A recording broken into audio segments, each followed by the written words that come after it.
Selamat siang, shalom saudara-saudara yang berkati oleh Tuhan Yesus Kristus. Di sini saya akan membagikan renungan singkat tentang kitab kehidupan di surga, saudara-saudara. Dan setiap orang yang tidak ditemukan namanya tertulis di dalam kitab kehidupan itu, ia akan dilemparkan ke dalam lautan api itu.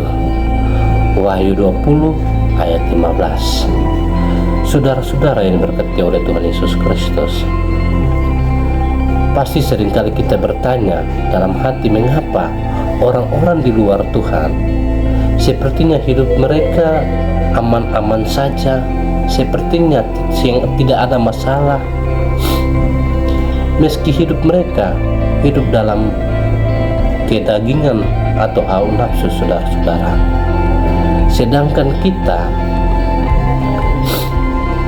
hidup dalam kebenaran, setia melayani Tuhan, menuruti perintahnya, tetapi rasa-rasanya hidup kita ini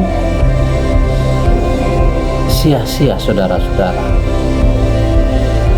Dan harus saudara tahu bahwa hal yang baru saya sampaikan ini juga pernah dirasakan oleh pemazmur yang berkata demikian, saudara-saudara. Sia-sia sama sekali aku mempertahankan hati yang bersih, namun sepanjang hari aku kena tulah dan kena hukum setiap pagi. Mazmur 73 ayat 34. Mazmur 73 ayat 13 dan 14. Tetapi harus yang perlu kita ingat, jangan marah karena orang yang berbuat jahat. Jangan iri hati kepada orang yang berbuat curang, saudara-saudara.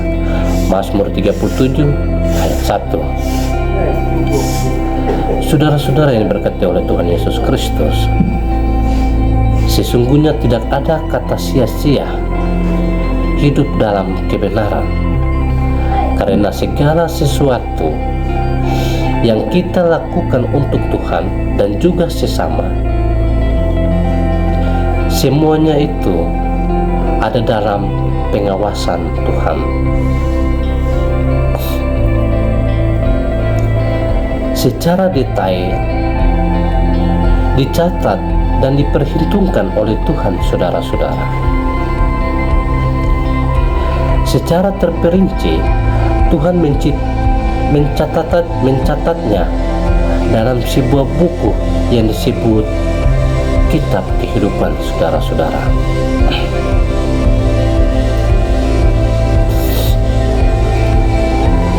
Kitab kehidupan yang tertulis, dan aku melihat orang-orang mati, besar dan kecil, berdiri di hadapan takhta itu. Lalu dibukalah semua kitab, dan dibuka juga sebuah kitab lain, yaitu kitab kehidupan, saudara-saudara. Dan orang-orang mati dihakimi menurut perbuatan mereka berdasarkan apa yang tertulis di dalam kitab-kitab itu. Wahyu 20 ayat 12.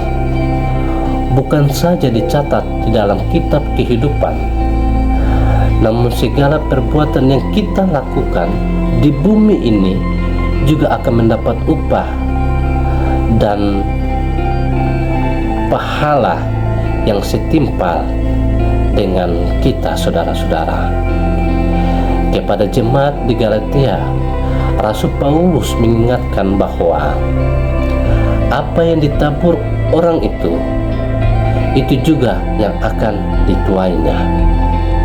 Sebab barang siapa menabur dalam dagingnya, ia akan menuai kebinasaan dari dagingnya. Tetapi barang siapa menabur dalam roh, ia akan menuai hidup yang kekal dari roh itu. Galatia 6 ayat 7 dan 8. Saudara-saudara yang diberkati oleh Tuhan Yesus Kristus,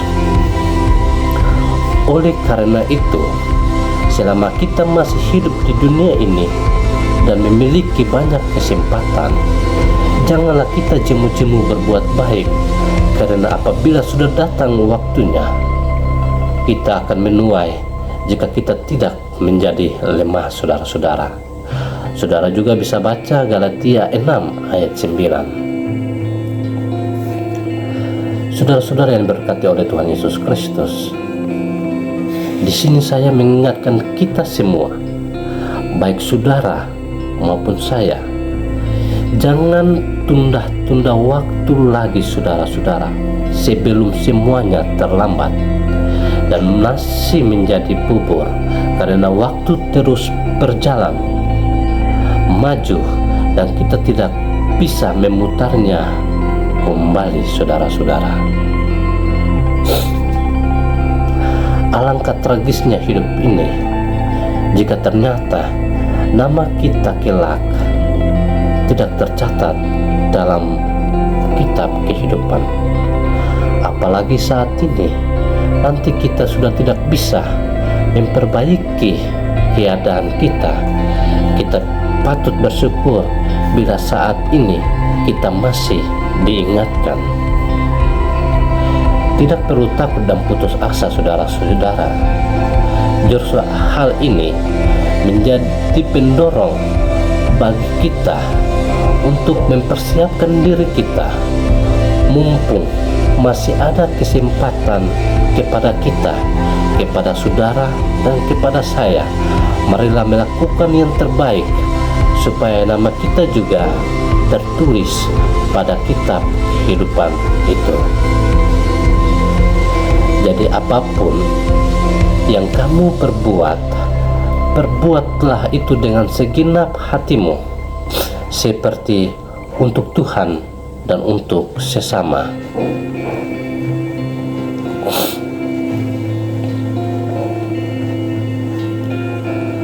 Perbuatlah dengan segenap hatimu. Kamu tahu bahwa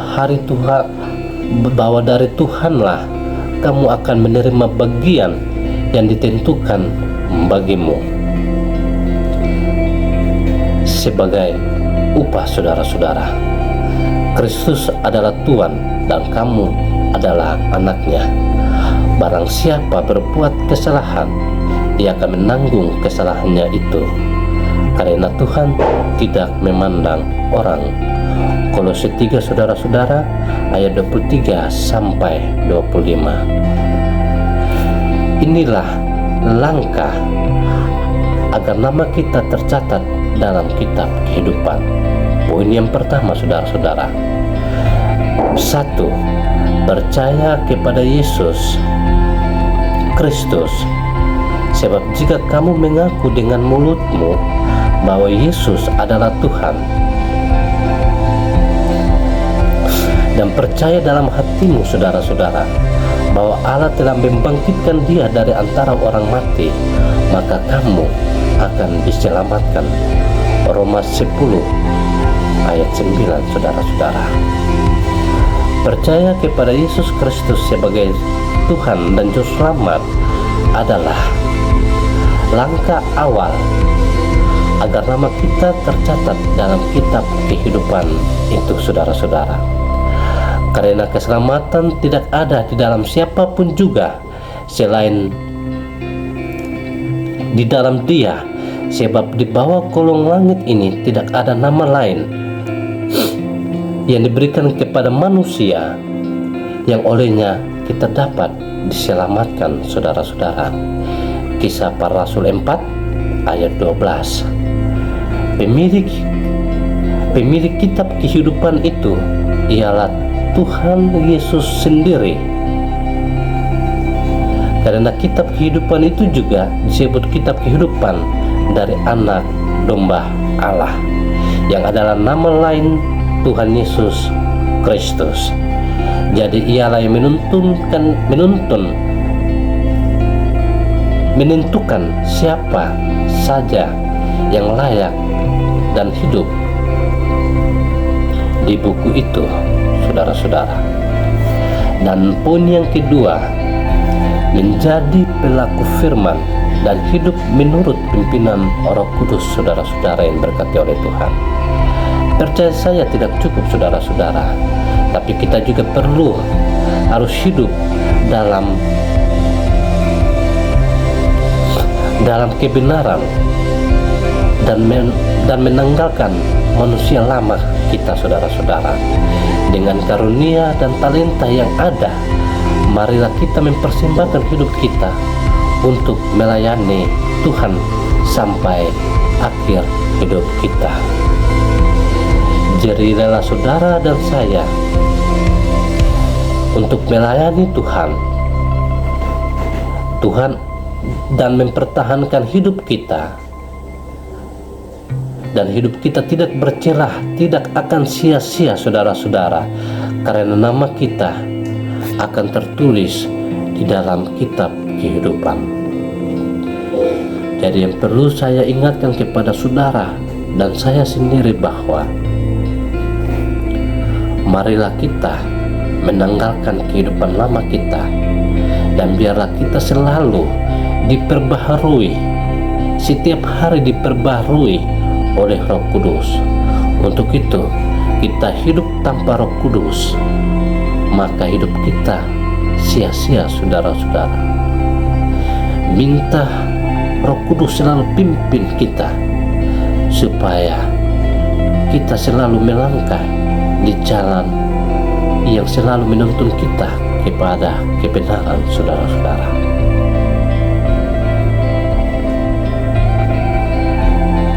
Itu yang saya ingatkan kepada kita semua. Hidup hanya sekali. Kita hidup di dunia ini seperti uap yang kita lihat sebentar lalu lenyap, saudara-saudara. Kita menumpang di dunia ini, saudara-saudara. Kita bukan pemilik dunia ini, saudara-saudara. Kita adalah ahli waris kerajaan surga.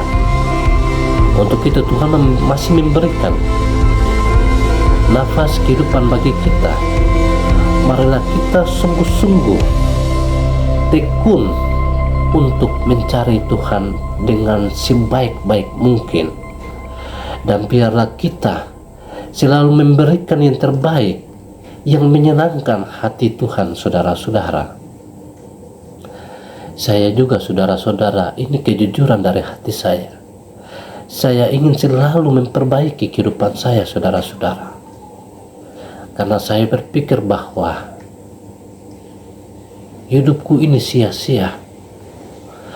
Saya berpikir bahwa di saat Tuhan memanggil kita, apakah kita sudah siap atau belum, saudara-saudara?